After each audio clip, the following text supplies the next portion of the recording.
اعوذ باللہ من الشیطان الرجیم بسم اللہ الرحمن الرحیم وَكَأَيٍّ مِّن قَرْيَةٍ عَتَتْ عَنْ أَمْرِ رَبِّهَا وَرُسُلِهِ فَحَاسَبْنَاهَا حِسَابًا شَدِيدًا وَعَذَّبْنَاهَا عَذَابًا نُكْرًا۔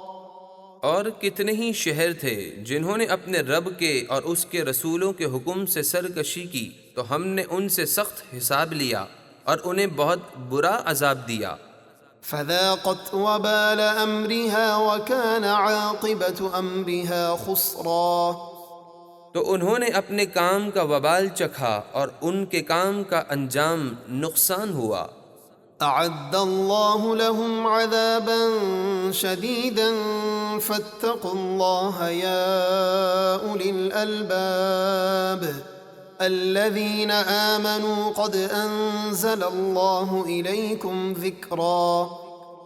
اللہ نے ان کے لیے سخت عذاب تیار کر رکھا ہے، تو اے عقل والوں جو ایمان لائے ہو اللہ سے ڈرو، بے شک اللہ نے تمہارے لیے عزت اتاری۔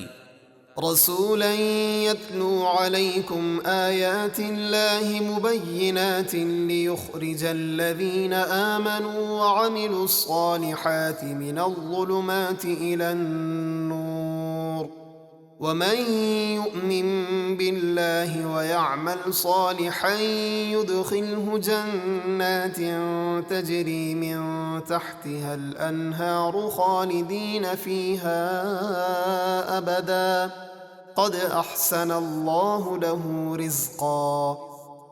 یعنی وہ رسول جو تم پر اللہ کی روشن آیتیں تلاوت کرتے ہیں تاکہ وہ ان لوگوں کو جو ایمان لائے اور انہوں نے اچھے کام کیے کفر اور جہالت کی اندھیریوں سے ایمان اور علم کے نور کی طرف لے آئیں، اور جو شخص اللہ پر ایمان لائے اور نیک کام کرے اللہ اسے ایسے باغوں میں داخل فرمائے گا جن کے نیچے نہریں جاری ہیں، وہ ان میں ہمیشہ ہمیشہ رہیں گے، بے شک اللہ نے اس کے لیے بہت اچھا رزق تیار کر رکھا ہے۔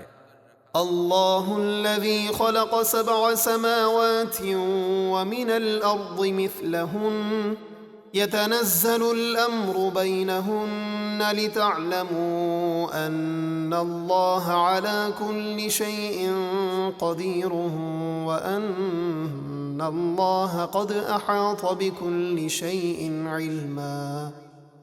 اللہ ہے جس نے 7 آسمان بنائے اور انہی کے برابر زمینیں، یعنی زمینیں بھی 7 بنائیں، ان کے درمیان اللہ کا حکم اترتا ہے تاکہ تم جان لو کہ اللہ ہر چیز پر قادر ہے، اور یہ کہ اللہ کا علم ہر چیز کو گھیرے ہوئے ہے۔